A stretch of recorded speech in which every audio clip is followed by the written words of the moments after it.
Welcome to Ask Gwen, everyone. Today with me I have Brian. Brian is a book author and he's also a depression survivor. And so I'm going to let Brian take it away, share his story, and hopefully you guys will find some inspiration in Brian's story.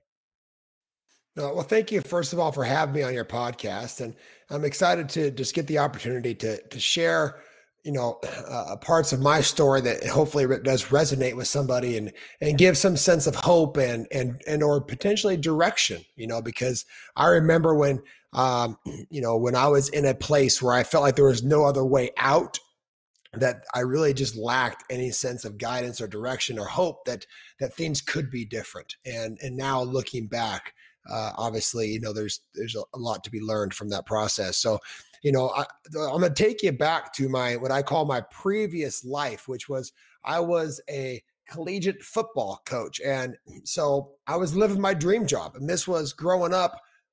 There was nothing else I ever wanted to do with my life other than be a college football coach. And so when I found myself in 2010 coaching college football for a Division I football program that just won a national championship, and I'm engaged to get married a few months after that. So early in 2011, March of 2011, I married the love of my life, and everything looks perfect from the outside looking in.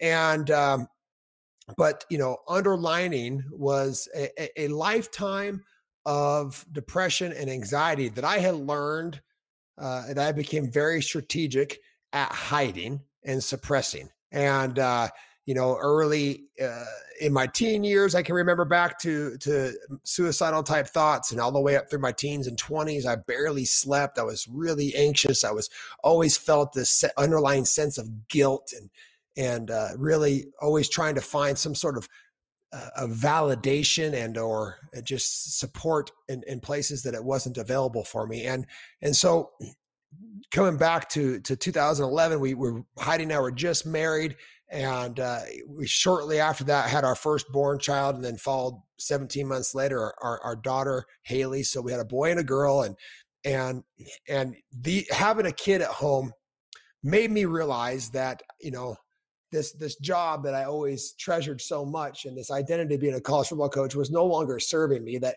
I didn't truly want to live this lifestyle anymore. I wanted to be home, and I wanted to be present as a father. And the lifestyle of being a college football coach didn't allow the time and the energy to be able to put it into myself and my family. And so this caused a lot of inner turmoil, a lot of extra added guilt, and this lack of integrity between home life and work life really just brought all this anxiety and depression up to the surface to such a level it just intensified over time. And like I said, I was an expert at hiding it. Even my wife didn't even know. And so until one day I'm doing the dishes, we're in our brand new constructed home. Again, on the outside looking in, life is perfect, right? And so I'm doing the dishes, and I have this massive anxiety attack. I mean, I lose vision, tightness in my chest and my throat. I'm going down to the ground. I'm hardly can even function. And I crawl across the room to the next room over to try to hide from my family, from my wife, so they wouldn't see it, right? So I was hoping that I would not, this experience of being me, I didn't want it to affect my family.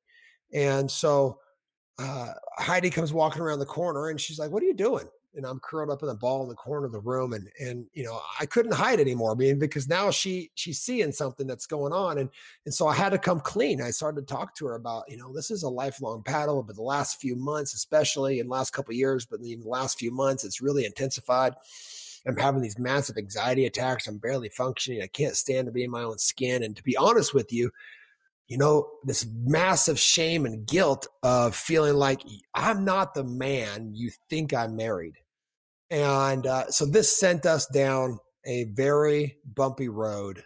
And I eventually, decided to walk away from my coaching career and led myself down a massive path of just self-realization and picking up different practices such as meditation and yoga and really uncovering some very limiting beliefs that were being manifested in my life, and these beliefs about myself really that were showing up um, as almost like evidence that, see, this is what you get, this is what you deserve, you're not worthy of this, you don't deserve to be happy.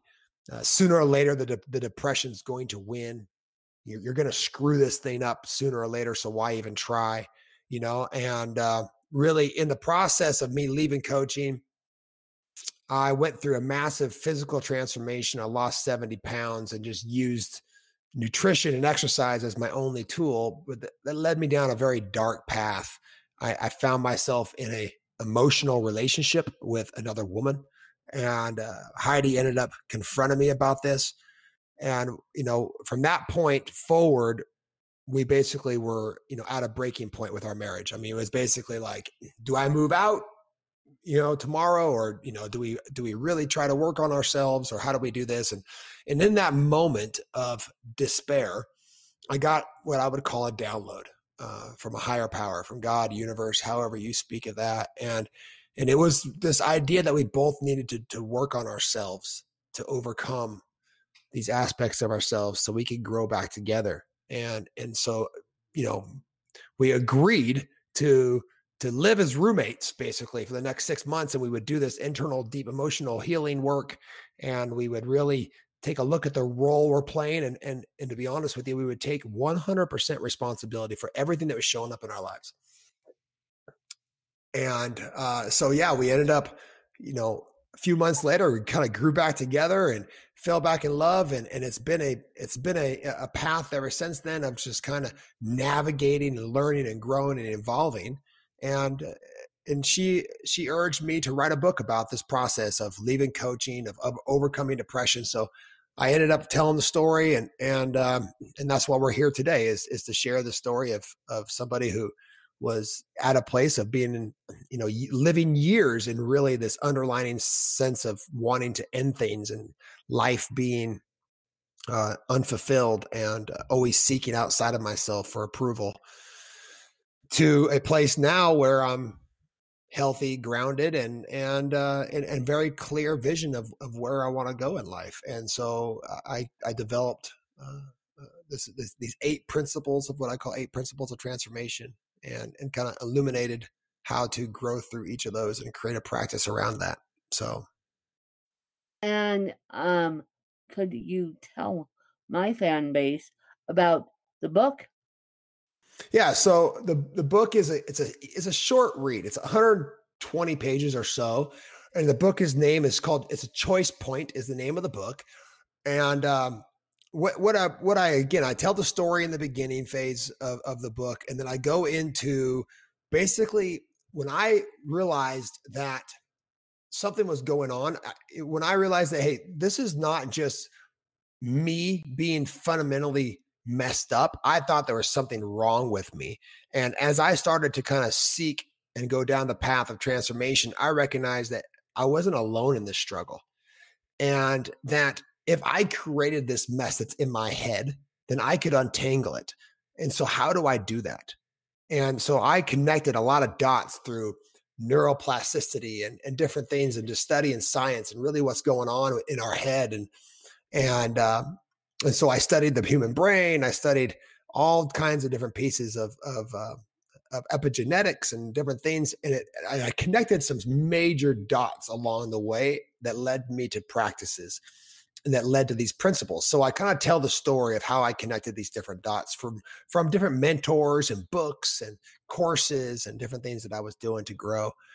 And then in the book, it has the 8 principles of transformation, like we spoke about. And then I also illuminate in the book this what I call the cycle of transformation, this experience that we tend to have when we're going through the river of change, when we're going through something that gets us out of our comfort zone, or is really not even out of our comfort zone, but is changing a known experience, and we venture into the unknown.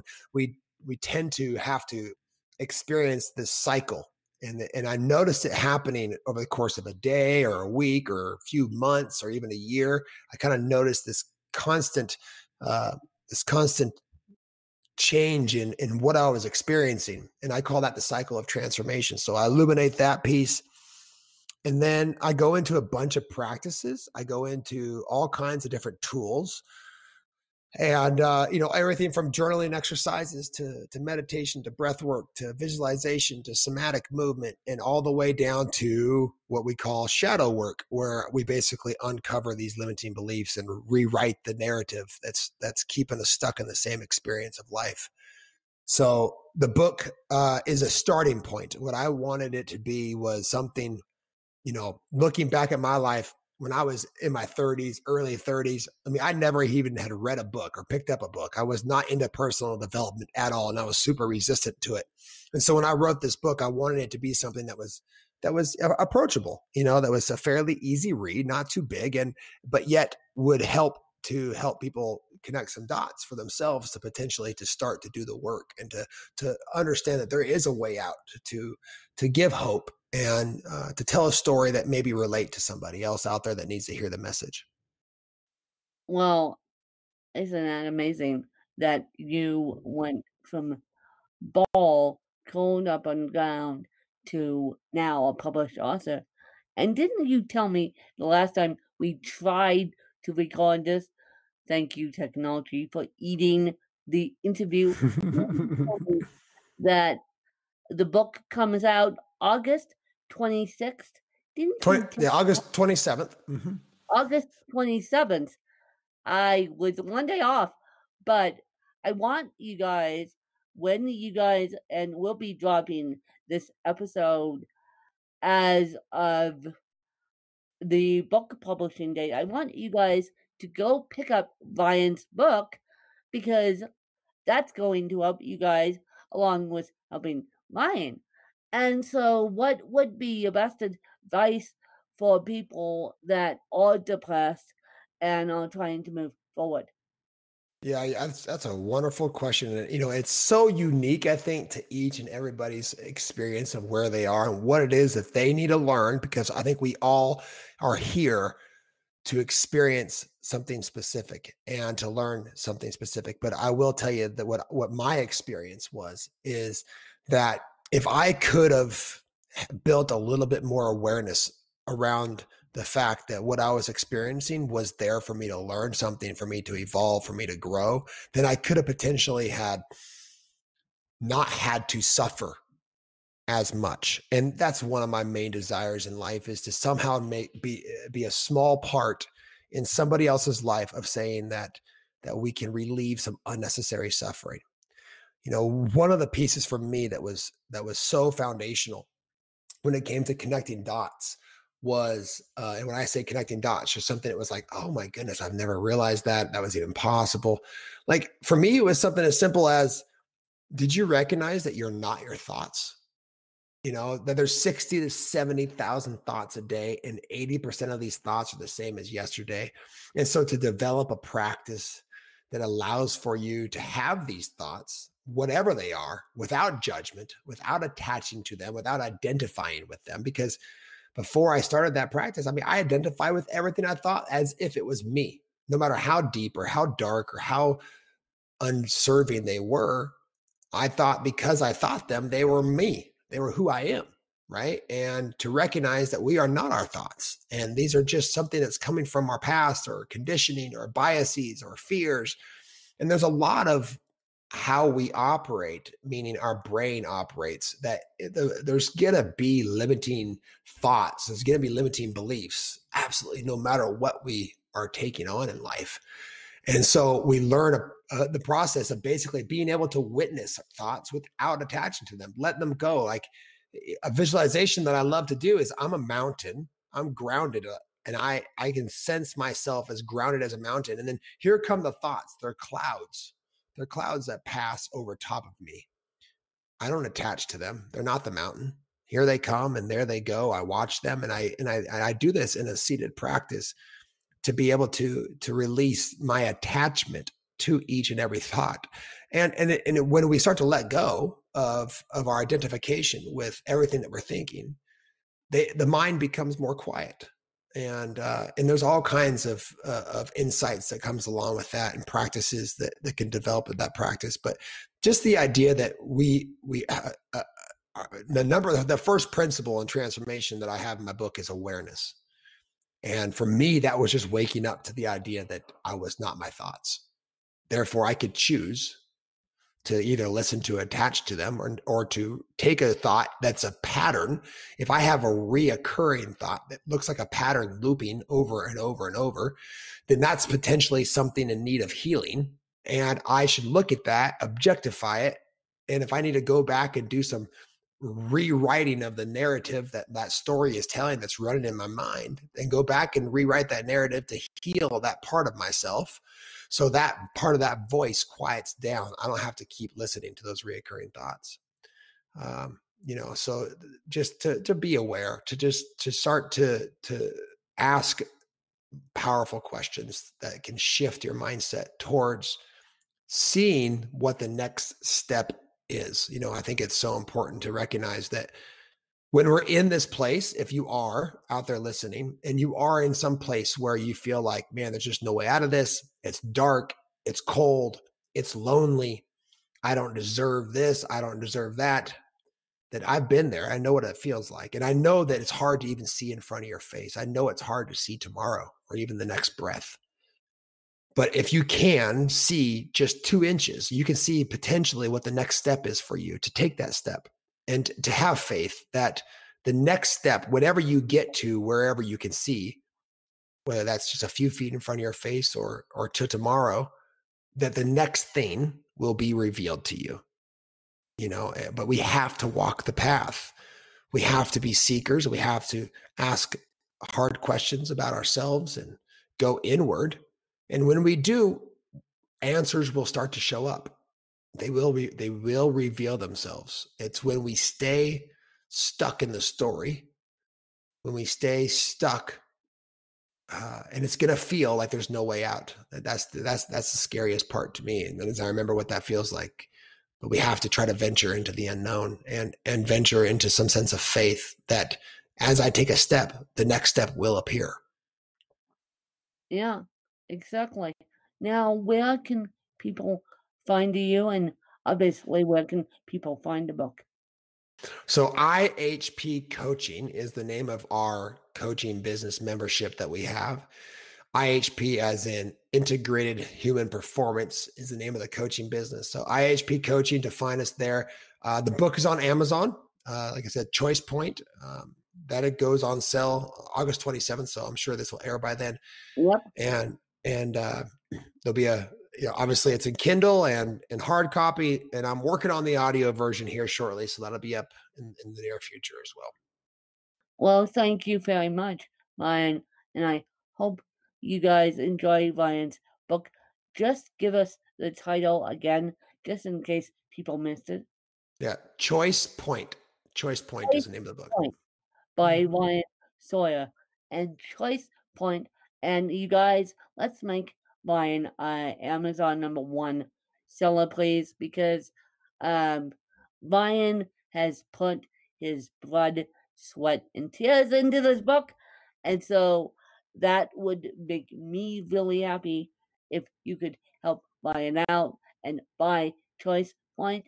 And I will catch you guys next week with another fabulous episode of Ask Win. Thanks, you guys.